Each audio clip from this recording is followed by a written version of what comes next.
Mesdames et messieurs, bonjour, bonjour l'Afrique, bienvenue à cette autre édition de votre magazine Economy First qui aujourd'hui est consacrée à l'endettement de l'Afrique auprès des institutions bancaires de certaines puissances occidentales et même de l'empire du milieu.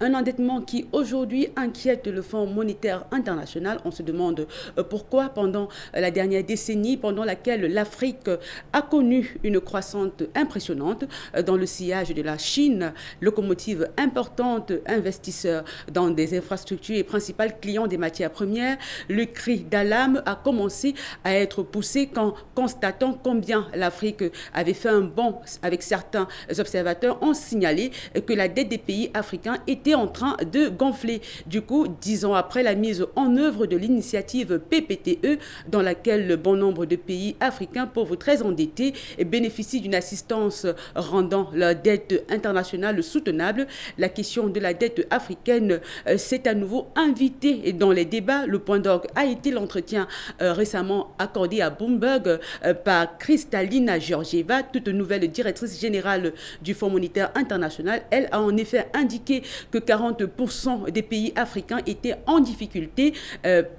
d'endettement. Parmi les causes d'inquiétude de l'institution de Bretton Woods, il y a que d'une représentation de moins de 30% du PIB en 2020. Il est prévu que la dette des États africains puisse dépasser le cap des 50% d'ici 2020. Il faut dire que la trajectoire de certains pays africains n'est pas de plus rassurante ces dernières années selon le Fonds monétaire international. Aujourd'hui, on se demande pourquoi l'endettement africain inquiète tellement l'institution de Bretton Woods et pourquoi est-ce que le FMI accuse la Chine avec leur partenariat avec les pays africains. Mais nous allons d'abord essayer de comprendre la situation avec notre spécialiste sur la question de l'économie que nous recevons sur ce plateau. Il s'agit de M. Germain Salah. Bonjour et bienvenue. Bonjour, merci pour l'invitation. Alors, M. Germain, nous parlerons avec vous aujourd'hui de l'endettement des pays africains qui inquiète de plus en plus le Fonds monétaire international et dont les débats s'invitent pratiquement sur tous les plateaux et sur les grands journaux parlant d'économie aujourd'hui. Le pourquoi de cet endettement, comment est-ce que l'Afrique pourra aujourd'hui sortir de ce piège de l'endettement avec les puissances occidentales et même avec l'empire du milieu. Mais avant d'arriver à la question, nous proposons à nos téléspectateurs de suivre ce reportage de Laurel Tchakounté. L'Afrique serait-elle à nouveau sur le chemin du surendettement? Une question qui fait suite aux inquiétudes émises par le Fonds monétaire international qui s'alarme du niveau actuel des dettes contractées par de nombreux pays sur le continent. D'après le FMI, l'endettement global de l'Afrique cette année a atteint 26 milliards de dollars contre 30 milliards en 2018. En 10 ans, l'endettement est passé du simple double. Qui plus est, le paiement de la dette africaine cette année se situe à 13% du PIB du continent contre 4,7% en 2010, des chiffres qui ont été multipliés par 3 en l'espace de 9 ans. La bonne tenue découle des matières premières et les faibles taux d'intérêt des prêteurs internationaux à la recherche des placements sûrs et rentables qui ont dopé l'endettement sur le continent. Le retour des prêteurs chinois est également mis à l'inverse dans les pays comme la Zambie, la dette chinoise qui atteint 36% du PIB. Pékin est aussi influent dans ce domaine au Bénin, au Kenya et au Congo entre autres. Mais le défi du remboursement se pose à la nature de la dette. Près de la moitié de la dette extérieure africaine est détenue par des banques commerciales. Elle est à court et moyen terme, ce qui est différent des prêts concessionnels longs accordés par les bailleurs bilatéraux ou multilatéraux.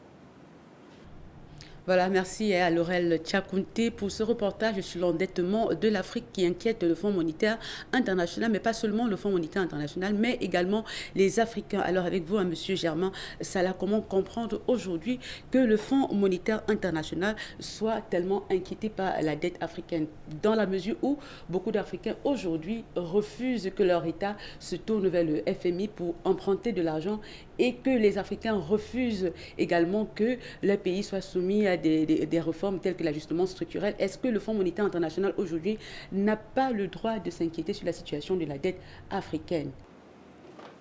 Alors, merci pour déjà cette question. Il faut relever que, d'une part, nous pouvons comprendre l'inquiétude du Fonds monétaire international, étant entendu que parmi ces missions, effectivement, il y a l'aspect lié, n'est-ce pas, au contrôle, n'est-ce pas, des économies, entre autres, puisque le Fonds monétaire international suit un certain nombre de ces pays-là, donc au plan macroéconomique. Et donc, les chiffres, par exemple, que le FMI peut avoir, peut amener cette institution à s'inquiéter par rapport à la situation des pays africains. Mais je pense aussi que de notre côté, ce qu'il faut comprendre, c'est que la dette en elle-même, on l'a toujours dit, n'est pas une mauvaise chose. La dette en elle-même n'est pas une mauvaise chose. Et aussi, la dette va dépendre non seulement de ce qu'on fait de l'argent emprunté, si vous voulez qu'on parle comme de manière vraiment triviale, quelles sont faites des sommes que nous empruntons effectivement. Ensuite aussi, quels sont nos différents partenaires en la matière, effectivement. Est-ce que c'est des institutions généralement connues telles que les banques, les institutions financières? Est-ce que c'est une dette à travers, comme on dit, des pays, ainsi de suite? Donc, là aussi, on peut quand même s'interroger sur l'inquiétude du Fonds monétaire, étant entendu que le Fonds monétaire international suit effectivement ces pays-là, effectivement, dans le processus en matière économique. Bon, est-ce que c'est une situation d'alerte? Oui, le FMI peut effectivement être un tout petit peu inquiet par rapport à la situation, mais il faut quand même aller dans le fond des choses pour voir pourquoi ces pays-là vont s'endetter. Généralement, on va se rendre compte qu'il y a quand même une certaine soutenabilité. Est-ce qu'elle est soutenable ou non? Je vous rappelle qu'il y a quand même ce nombre de pays, des grands pays industrialisés, qui sont des pays parfois très endettés par rapport à nos économies. Mais cela n'a jamais posé aussi des problèmes énormes ou bien des inquiétudes vis-à-vis, n'est-ce pas, d'un certain nombre d'institutions au niveau international. Lorsque on s'endette, effectivement, non seulement on voit l'endettement, c'est pour faire quoi?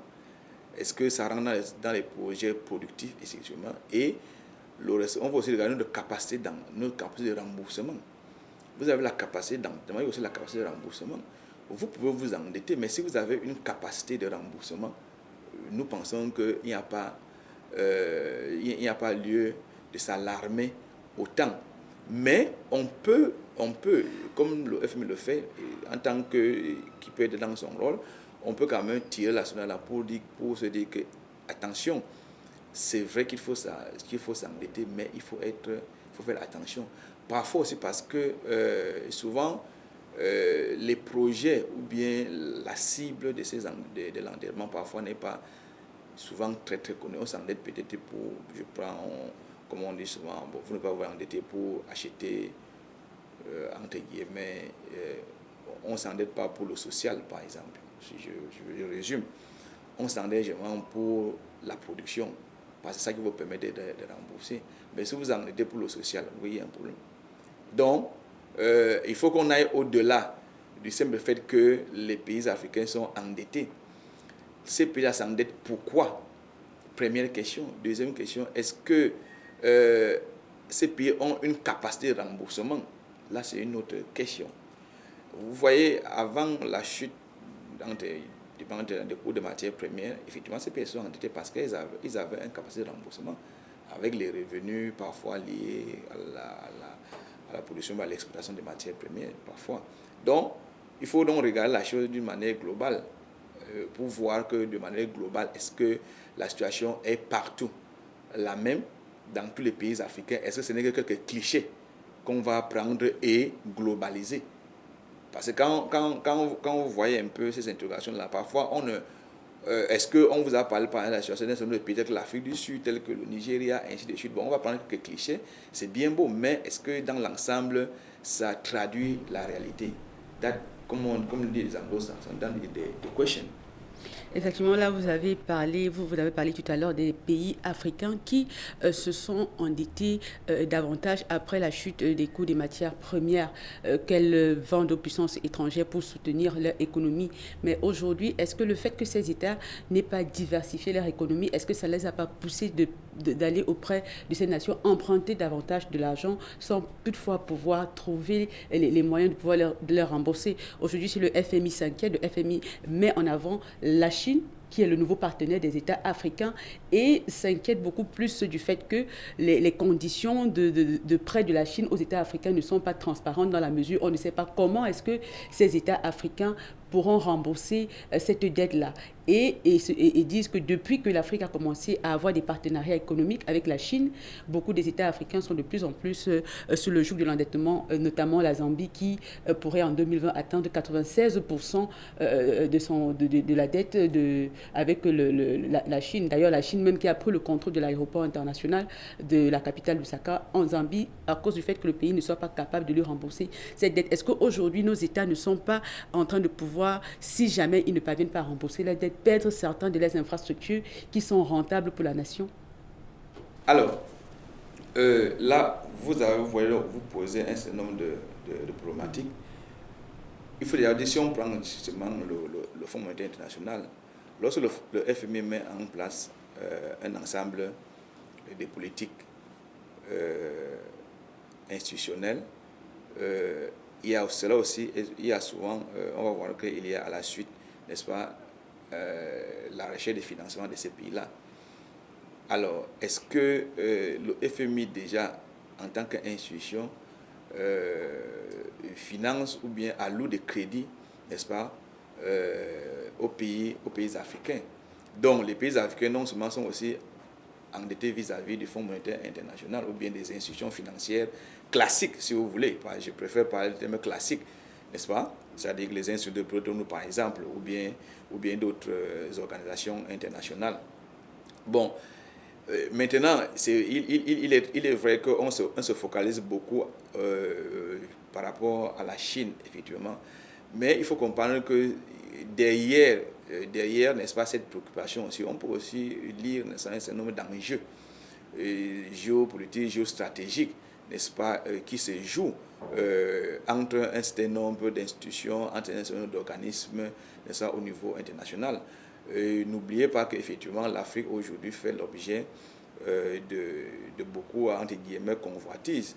En fait, c'est tout le monde qui veut effectivement, si vous voulez, traiter avec l'Afrique. Vous voyez le nombre de sommets, Afrique, telle organisation, tel pays, Afrique, telle organisation, ainsi de suite. Donc ça montre effectivement l'intérêt aujourd'hui qu'on a des pays africains. Donc ça veut dire que chacun, il faut aussi regarder à ce niveau-là, chacun peut-être qui joue, si vous voulez, sa partition, sans toutefois dédouaner effectivement nos pays aussi. Donc on ne les dédouane pas, parce que quand on peut aussi regarder ce pourquoi on s'endette, on peut quand même se poser la question, et que même si on s'est endetté, comme on dit, entre guillemets, pour la bonne cause, mais on va se rendre compte que l'utilisation qui est faite, n'est-ce pas, des fonds issus de cet endettement, parfois, ces fonds ne prennent pas toujours, n'est-ce pas, les lignes qui ont été allouées par rapport. Donc, parfois, on peut s'endetter. Mais là, ça pose la question du management, de la gouvernance, n'est-ce pas, de cet état-là. Donc, c'est un ensemble. Est-ce que lorsque ces pays-là s'endettent, effectivement, est-ce qu'ils ont toute la mesure, on regarde tout le nécessaire possible pour savoir que cet endettement va nous apporter. Parce que normalement, lorsque s'endette, c'est pour avoir un apport nécessaire, surtout dans l'aspect de la production. Si vous êtes une entreprise, par exemple, si vous endettez,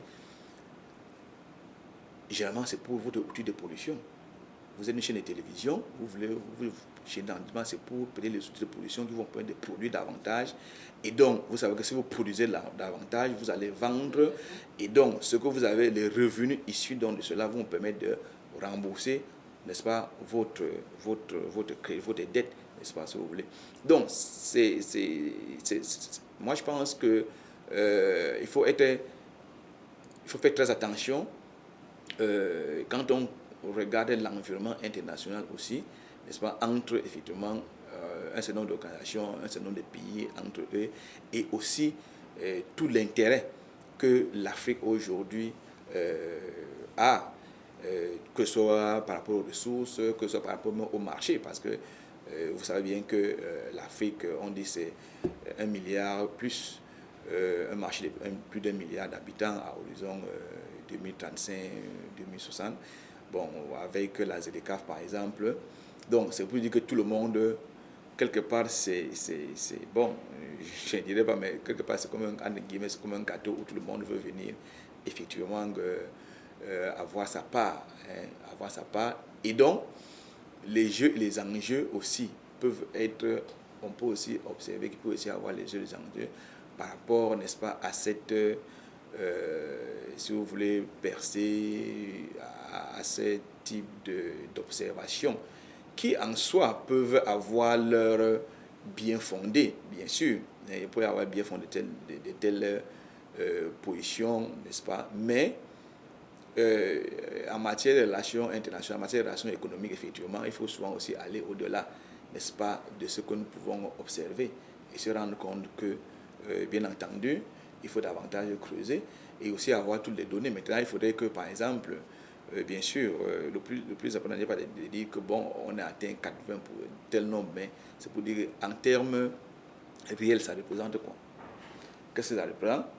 Et par rapport effectivement aussi à l'économie du pays. Donc ça, c'est tous ces éléments-là qu'il faut regarder avant maintenant de trancher. Vous voyez ce que je veux dire? Donc, nous ne pouvons pas trancher parce qu'effectivement, le FMI a... C'est bien, le FMI a tiré la sonnette d'alarme, mais il faut donc maintenant qu'on ait toutes les données pour voir est-ce qu'il y a une réalité.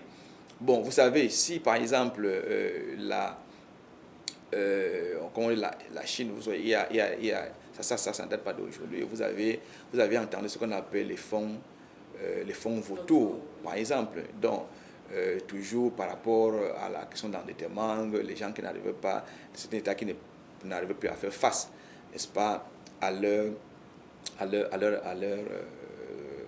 créances, ainsi de suite, à leur endettement au niveau international. Donc, vous avez entendu la situation des fonds vautours, qui a été quand même des situations assez difficiles pour les pays africains. Certains pays ont eu des situations quand même assez inconfortables par rapport à cela.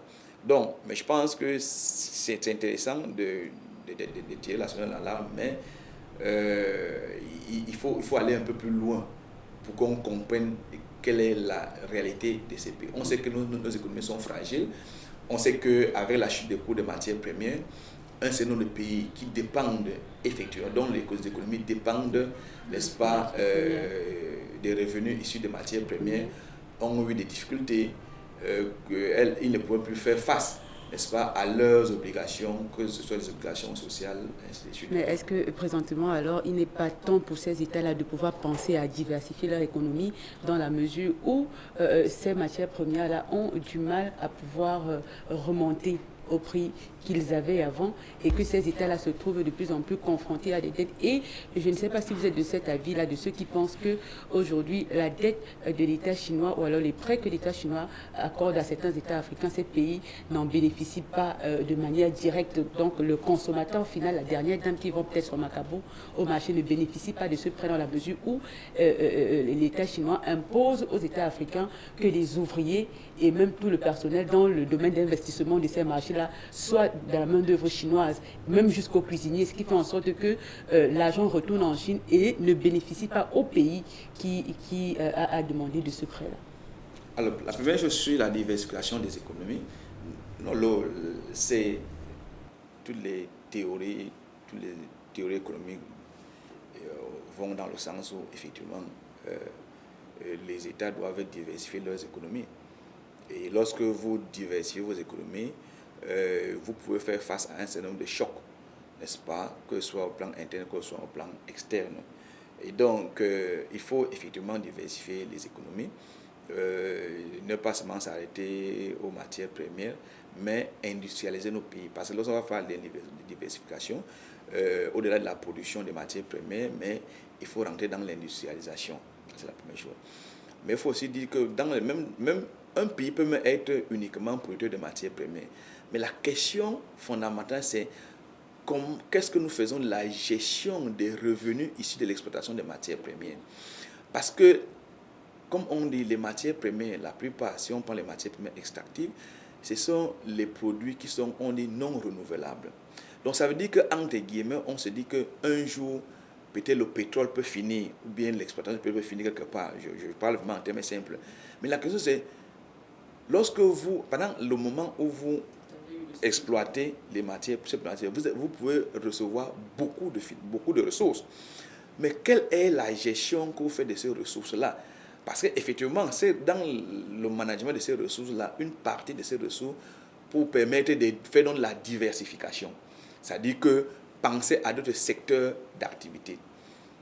Or, c'est d'abord à ce niveau-là qu'il y a souvent un problème. Parce que lorsque vous faites l'exploitation des ressources, à un moment, vous pouvez avoir beaucoup de revenus, mais qu'est-ce que vous faites? Où est-ce que vous mettez ces revenus-là, par exemple? Donc, il y a un problème de management de ces revenus. Donc, la question n'est pas celle des matières premières en tant que, si vous voulez, production, non. Mais c'est la gestion que nous faisons des revenus issus des matières premières. Les pays africains ne sont pas seulement les seuls qui sont les producteurs de matières premières. Même un certain nombre de pays dits développés sont aussi des pays producteurs de matières premières. Mais pourquoi ça ne pose pas autant de problèmes?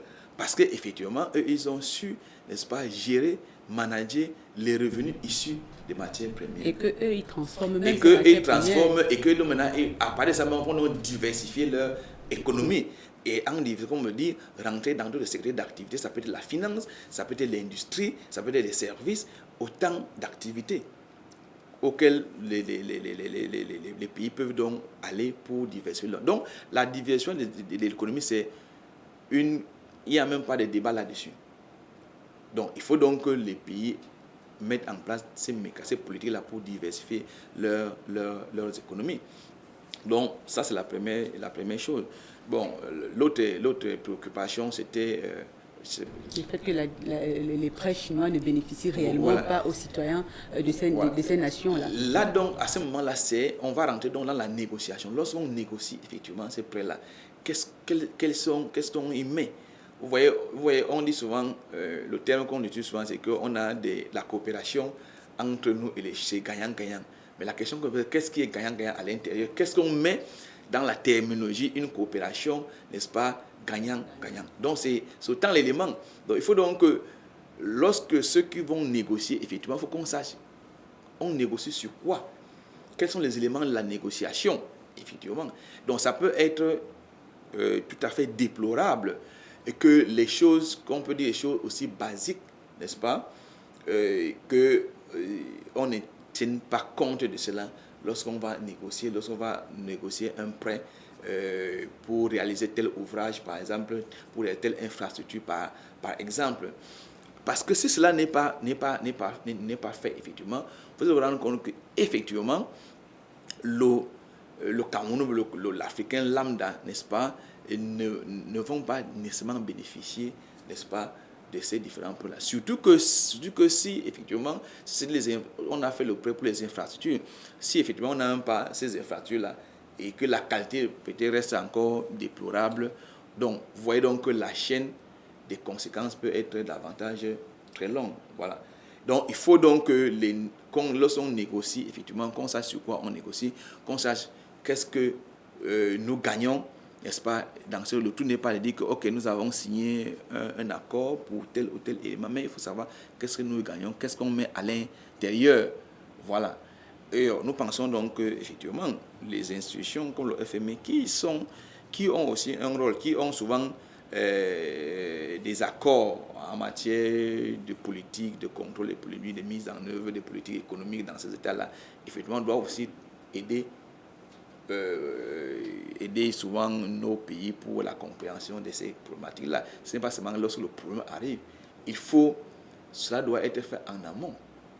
Qu'est-ce qui est fait en amont pour qu'on n'arrive pas à cette situation-là?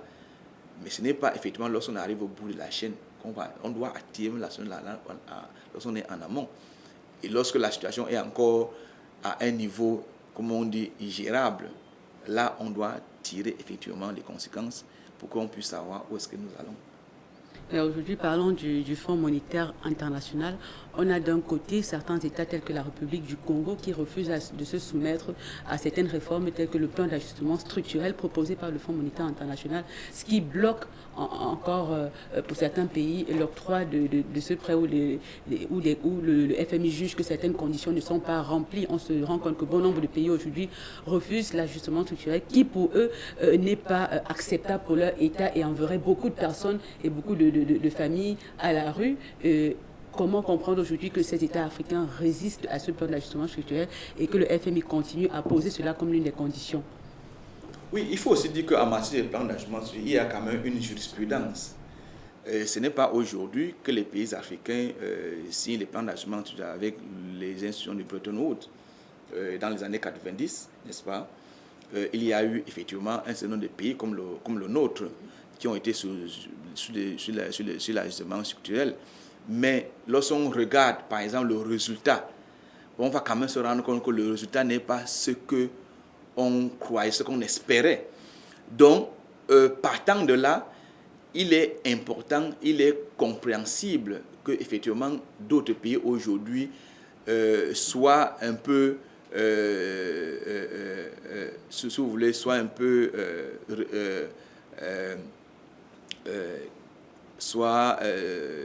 doutent un peu, ou alors aient quand même des appréhensions, n'est-ce pas, par rapport à ces différents plans d'action. Surtout que les conditionnalités sont telles que, effectivement, cela cause souvent beaucoup de problèmes. On a vu dans les pays, chez nous au Cameroun, on a eu, à cause du plan d'ajustement structurel, on a eu la réduction, si vous voulez, des coupures de salaire des fonctionnaires jusqu'à 2 reprises.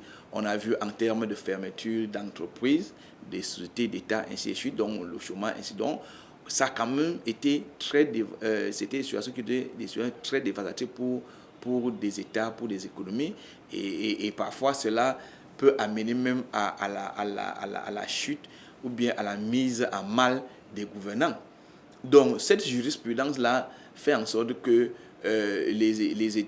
certains États aujourd'hui sont moins, si vous voulez, moins flatteurs, si vous voulez, ne sont pas, ça ne les enchante pas, n'est-ce pas, d'y aller et voir un peu plus clair. Donc il faut discuter sur les conditionnalités. Est-ce que ces conditions sont soutenables pour notre économie, pour notre État? Donc si effectivement on se rend compte que ces conditions ne sont pas soutenables, bon, il faut peut-être rentrer dans la négociation et comprendre qu'effectivement c'est la négociation. Donc le FMI a ses conditions, mais les États aussi ont aussi, n'est-ce pas, leurs besoins, leurs besoins ont aussi un certain nombre si vous voulez, des conditions aussi. Parce que les États gèrent la population, c'est le social, c'est autant d'éléments qu'il faut mettre en place. Donc, je pense que il faut aussi comprendre donc ces États-là qui peuvent être réticents, mais il faut continuer la négociation. Il faut continuer la négociation et arriver à une situation d'équilibre, ou bien le terme qui est consacré, arriver à une position gagnant-gagnant pour chacun des États. Mais il faut aussi dire qu'en matière de financement, lorsque vous avez aussi besoin de financement, parfois, votre financier peut vous poser un certain nombre de conditions. Parfois, vous êtes obligé parfois d'accepter, alors que fondamentalement, ce n'est pas ça. Or, vous avez la pression sociale qu'il faut gérer. Vous avez une pression sociale en tant qu'État qu'il faut gérer. Et donc, vous voyez, donc, parfois, on vous met dans des positions parfois très compliquées, très conflictuelles. Tout à l'heure, on a parlé des différents ou des multiples sommets entre l'Afrique et différentes puissances telles que l'Afrique et la Chine, l'Afrique et la Russie, les sommets entre les partenaires qui se multiplient. Et on voit sur l'entrée du territoire, du sol ou du continent africain, la Turquie et l'Inde qui se positionnent également comme créanciers. Est-ce qu'aujourd'hui, au vu de toute cette collaboration multilatérale entre l'Afrique et ces États-là sur le plan financier, est-ce que le continent ou alors certains pays africains sauront aujourd'hui tirer leur épingle du jeu afin que les prêts que leur octroient les créanciers soient bénéfiques pour le continent? Alors, effectivement, moi je pense que nos États ont tout intérêt à faire en sorte qu'effectivement toutes ces différentes coopérations-là, avec tous ces différents partenaires, la coopération soit bénéfique pour le bien de nos populations. On a parlé de la diversification tout à l'heure. Oui, la diversification des partenaires, nous pensons que c'est une chose très, très intéressante. Diversifier ses partenaires, ça veut dire que vous avez la possibilité de choisir. Lorsque vous avez plusieurs partenaires, ça veut dire que vous avez la possibilité de choisir, effectivement. Et donc, si vous avez la possibilité de choisir, ça veut dire que vous avez aussi la possibilité de négocier, d'avoir des négociations qui sont davantage plus en votre faveur. Et je pense que l'un des points aussi de l'Afrique aujourd'hui, c'est aussi ça. Le fait qu'on a la possibilité d'avoir plusieurs partenaires. Donc, ça veut dire que peut-être que les partenaires historiques, entre guillemets, les partenaires d'hier, les partenaires historiques d'hier peuvent se rendre compte qu'effectivement, donc, ce terrain-là, nous ne sommes plus les seuls maîtres. Et donc, comme nous ne sommes plus les seuls maîtres, il faut faire très attention. Et nous pensons que nous sommes dans cette situation. Mais maintenant, il revient aux pays africains, effectivement, vraiment de se rendre compte que peut-être le moment est venu, parce que lorsque vous avez les sommets Chine-Afrique, Russie-Afrique, et ainsi de suite, donc vous vous rendez compte qu'effectivement, il y a beaucoup de choses. Donc ça peut être très intéressant pour les pays africains. Donc, il revient aux pays africains de savoir en profiter aujourd'hui. Qu'est-ce qu'ils peuvent gagner vis-à-vis de la Chine? Qu'est-ce qu'ils peuvent gagner vis-à-vis de la Russie? Qu'est-ce qu'ils peuvent gagner vis-à-vis de la Turquie? Ainsi de suite. Voilà. Et lorsque on va emprunter auprès de ces pays-là, quelles sont les conditionnalités qu'on nous pose, ainsi de suite. Donc, je pense que ça peut être intéressant, mais il faut aussi faire attention parce que faut pas aussi tout embrasser. Parce que si vous embrassez aussi parce que vous avez autant de partenaires, alors là aussi, comment les gérer? L'argent va être comment gérer tous ces partenaires-là. Donc, il faut savoir déjà qu'est-ce que nous avons besoin aujourd'hui. Qu'est-ce qu'il faut pour le décollage de nos économies, effectivement. De telle sorte que lorsqu'on est vis-à-vis en face d'un partenaire, nous savons effectivement ce que nous pouvons attendre de ce partenaire-là. Donc, une bonne chose, la diversification des partenaires, mais il faut être préparé pour tirer davantage, n'est-ce pas, de ces différents partenaires. Aujourd'hui, nous allons partir du côté de la République du Congo, car le Fonds monétaire international a annoncé il y a de cela quelques jours que le prêt de 48 millions de dollars qu'il devait alloué au Congo a été reporté parce que le Congo ne remplissait pas encore toutes les conditions qu'il fallait pour obtenir cette deuxième partie du prêt qui devait se faire en 3 parties. Et le Congo qui récemment de son côté a quand même vu la Banque africaine de développement venir à son aide avec une somme de 122 milliards de dollars. Le Congo qui aujourd'hui peine à se remettre sur pied à cause de cette chute des prix des matières premières liées au pétrole. Le Congo qui a généralement basé toute son économie sur le pétrole et qui aujourd'hui a connu une récession assez grande. Nous allons essayer de retourner du côté du Congo pour voir ensemble l'entrée en matière de la Banque africaine de développement avec ce prêt de 122 milliards de francs CFA et nous revenons juste après. Groulant sur le poids de la dette, le pays de Denis Sassou Nguesso a dû mener d'après négociations avec le FMI pour obtenir un soutien financier. Signé en juillet dernier, l'accord entre le Congo et le FMI était assorti de plusieurs conditions que le pays peine à respecter. Conséquence, la mise à disposition du premier versement est reportée au grand malheur du Congo qui se trouve dans une situation économique et financière très critique. Le Congo attendait pour janvier 2020 le versement d'une première tranche de 48 millions de dollars par le FMI, conformément à un accord conclu avec l'institution le 11 juillet dernier et qui portait sur la mise à disposition d'un montant global de 448,6 millions étalé sur 3 ans. Mais coup de théâtre, le Congo n'est même pas inscrit à l'ordre du jour du conseil d'administration de l'institution prévu pour la semaine prochaine. En effet, après une mission effectuée dans le pays en novembre, le FMI avait déjà demandé aux autorités congolaises de tout mettre en œuvre pour respecter strictement les clauses prévues par l'accord, en particulier achever la restructuration de la dette commerciale extérieure du pays dont le montant total reste inconnu, mener les réformes attendues en matière de lutte contre la corruption, le taux avant la fin de cette année, chose qui n'ont visiblement pas été faite puisque l'institution a décidé de donner jusqu'à la fin du premier trimestre 2020 au Congo pour se mettre à jour. Côté congolais, on tente de minimiser ce report qui sera pourtant lourd de conséquences pour ce pays en manque de liquidité.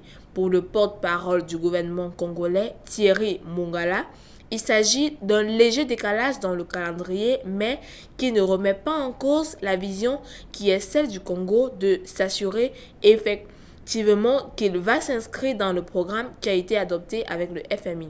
Cet accord signé au terme des difficiles négociations ayant duré 2 ans doit permettre au Congo de retrouver un peu d'oxygène côté finance. En effet, le pays a contracté une énorme dette sur la base des contrats passés avec Pékin pour la réalisation de grands travaux en échange d'une partie de revenus pétroliers et qui porterait sur des sommes colossales longtemps gardées secrètement, alors que les acteurs politiques congolais prennent conscience de ce que, par la mauvaise gouvernance, les Congolais souffrent. Il faut que cette souffrance s'arrête et qu'on mette le Congo sur de bons rails. Voilà, merci à Laurel Tchakonté pour ce reportage avec vous. Nous avons suivi tous ensemble. Est-ce qu'aujourd'hui, on n'a pas l'impression que ces États, comme on l'a dit dans ce reportage, veulent toujours avoir de l'oxygène qui vienne de ces créanciers-là? Aujourd'hui, comment développer de vrais mécanismes pour permettre à certains États africains de pouvoir être financièrement indépendants et de pouvoir compter sur ces vraies ressources de transformation et de production pour pouvoir soutenir son économie sans toutefois toujours aller prendre de l'oxygène chez le voisin qui, à la fin, met l'État dans une posture un peu embêtante? Alors, je pense que là, vous voyez, on rentre dans l'économie de nos pays. Comment est conçue l'économie de nos pays, effectivement. Vous voyez, quand on regarde un peu ce qu'on appelle la division internationale du travail, en fait, nos pays, on peut dire que nous étions d'abord les pays pourvoyeurs de matières premières, bien des territoires pourvoyeurs de matières premières avant de devenir des pays pourvoyeurs de matières premières. Donc, ce qui fait donc que on s'est contenté effectivement n'est-ce pas, de ces matières premières-là. Et tant que nous avions des gens qui pouvaient acheter, les prix étaient très intéressants, effectivement, cela ne posait aucun problème. Mais nous avons oublié quand même que dans toute l'économie des matières premières, n'est-ce pas, c'est des produits dont les cours sont essentiellement cycliques, dont les cours sont essentiellement fluctuants. Ça veut dire que les cours des matières premières ne sont jamais stables. Donc, première chose. Deuxième chose, un certain nombre de matières premières, surtout d'ordre minéral, ce sont des matières premières qui sont, si vous voulez, non renouvelables. Donc, ça veut dire qu'à un moment, on peut ne pas avoir ces ressources-là. Donc, partant de ça, la question c'est que lorsqu'on a, à un moment donné, reçu un certain nombre de revenus issus de l'exploitation de ces matières premières-là, qu'est-ce qu'on fait? Quelle est la vision qu'on a effectivement de ces différentes ressources, n'est-ce pas? Quels sont les différents, si vous voulez, placements qu'on va faire, n'est-ce pas, que le management qu'on met en place pour la gestion de ces ressources-là. Et vous comprenez donc qu'effectivement, vous avez des pays, comme vous prenez le temps de coco, dont les revenus à l'exportation sont à 80-90% issus des matières premières. Par exemple, si vous prenez quelque chose, vous avez le pétrole uniquement. Donc ça veut dire que lorsque le cours du pétrole chute sur le marché international, automatiquement, je dis bien automatiquement, effectivement, ces pays-là vont être dans les difficultés financières parce qu'effectivement, les revenus et tous les, puisque lorsqu'on fait les budgets, on tient compte de ça. Donc, si vous avez fait un budget avec des cours, peut-être des barils à $70, $80, et du jour au lendemain, vous dites que le baril du pétrole se retrouve à $30, $25, vous voyez donc le gap qu'il y a. Et ça devient donc très, très difficile. Et de manière mécanique, on va se retrouver effectivement avec les institutions financières, et généralement les institutions financières internationales. Or, le problème des institutions financières, on le sait, c'est que ces institutions financières, lorsqu'elles veulent vous accompagner, elles vont poser un certain nombre de conditionnalités que vous devez respecter, parce que c'est comme un contrat. Donc, elles vont vous dire, voilà, si vous voulez qu'on vous accompagne, voilà ce qu'il faut faire. Et si vous acceptez, donc, il faut donc aller au bout de la réalité. Parce qu'on vous dit, voilà ce qu'on peut vous accompagner, on peut vous soutenir, mais voilà les conditions. Si dès le début, vous acceptez ces conditions-là, il faut aller jusqu'au bout. Parce qu'effectivement, ça fait partie de la convention que vous êtes, dans laquelle vous vous êtes entendu. Donc, maintenant, pour éviter ça, nous avons parlé tout à l'heure de la diversification de nos économies. Au-delà de ça, il y a la gouvernance de nos économies, la gouvernance de nos États, effectivement. Les ressources que nous avons, où est-ce que nous investissons, n'est-ce pas? Dans quel secteur d'activité nous investissons, effectivement? Quelle est la gouvernance, effectivement? Est-ce que c'est bien géré? Est-ce que chaque peut-être dollar que nous recevons est géré selon, comme on dit, selon les règles là? Est-ce que les affectations correspondent à nos besoins, à nos réalités? Donc, il n'y a pas, en principe, il n'y a pas quelque chose d'aussi compliqué là-dessus. Si vous avez une bonne gouvernance, un bon management, effectivement, parce qu'il y a un tout dans la gouvernance et un tout dans le management. Si vous avez un bon management de revenus issus des ressources que vous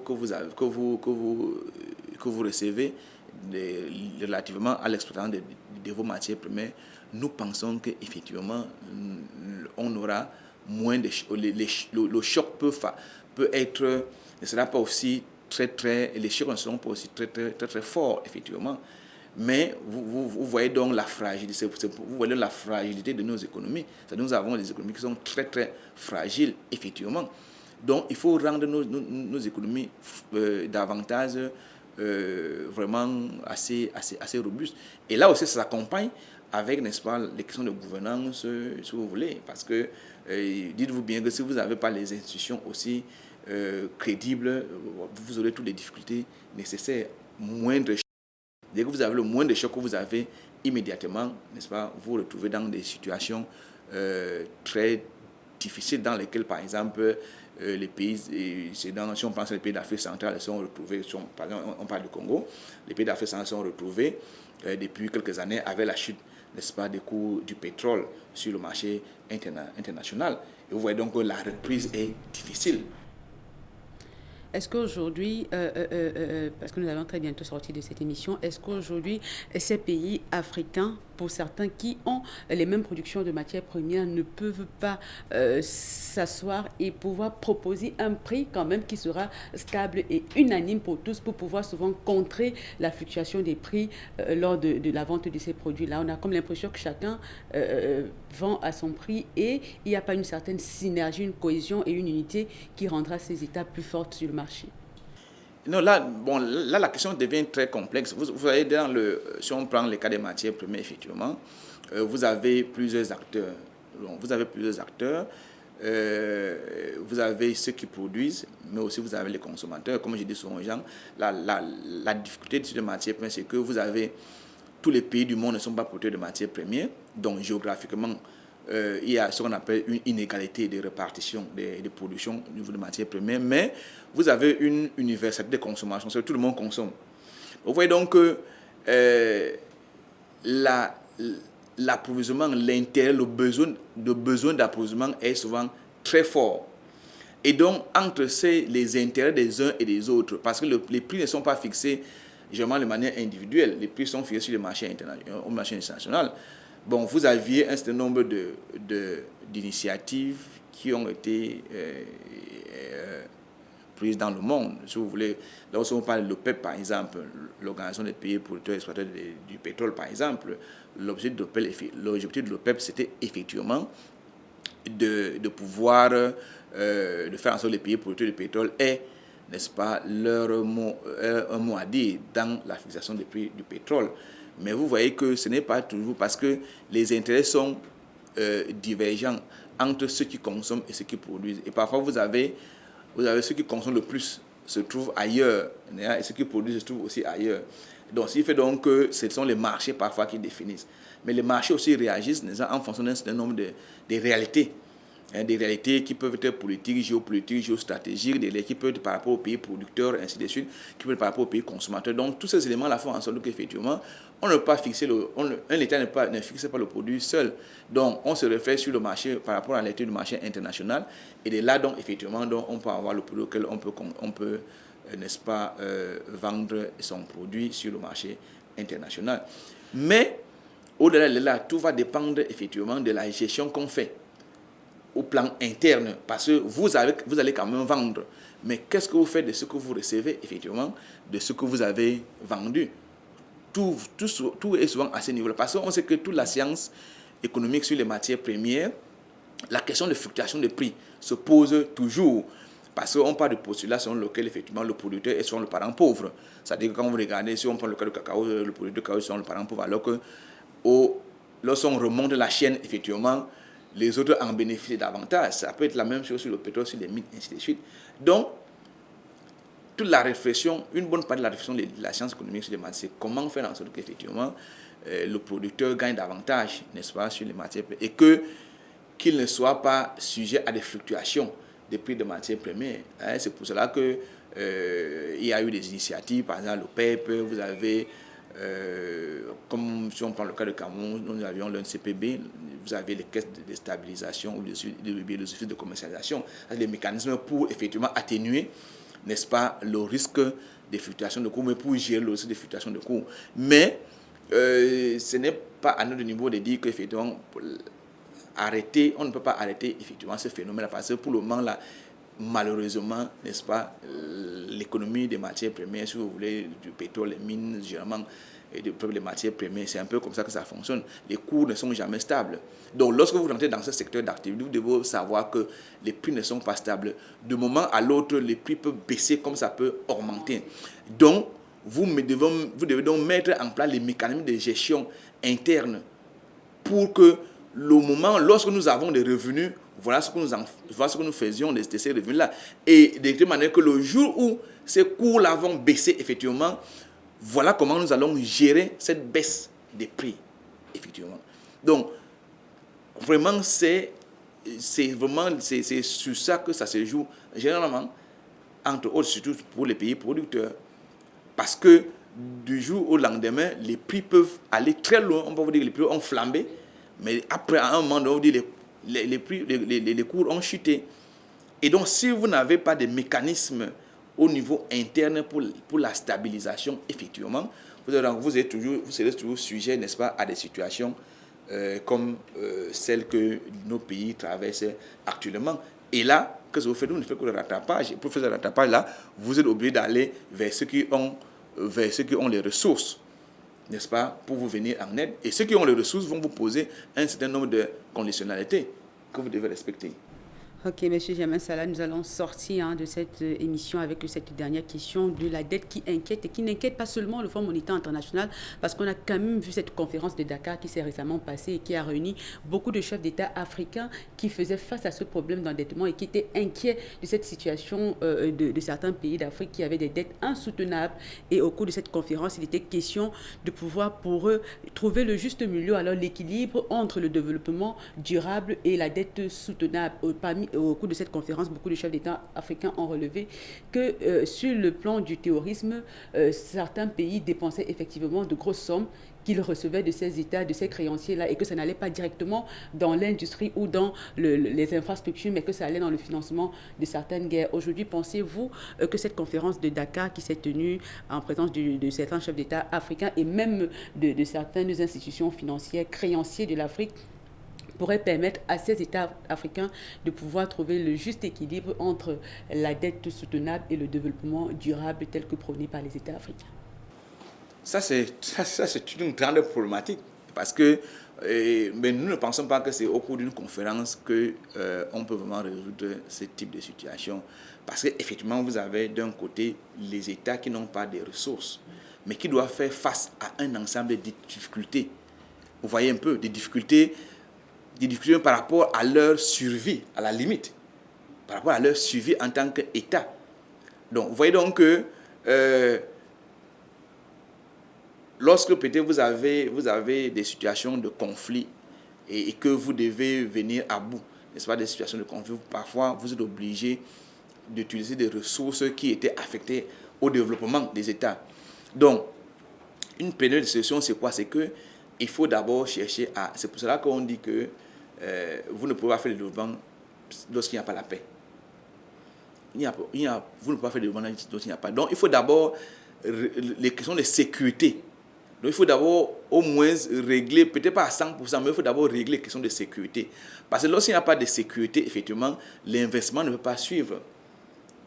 Et là, vous avez un risque pays qui peut être très élevé. Et si vous avez donc un risque pays qui est élevé, qui viendra alors investir chez vous. Et il y aura également les destructions de certains biens qui ont déjà sur lesquels on a déjà investi au préalable. Donc, il faut la priorité, c'est d'abord résoudre les questions de sécurité. Parce que vous ne pouvez rien développer, n'est-ce pas, lorsqu'il y a l'insécurité. Parce que l'investisseur, lorsqu'il amène ses moyens, parce que l'investisseur, ce n'est pas seulement l'investisseur international, mais aussi au niveau national. Si je veux investir dans mon pays, je veux être sûr qu'effectivement, mon investissement est en sécurité. Avant de voir même les questions de rentabilité.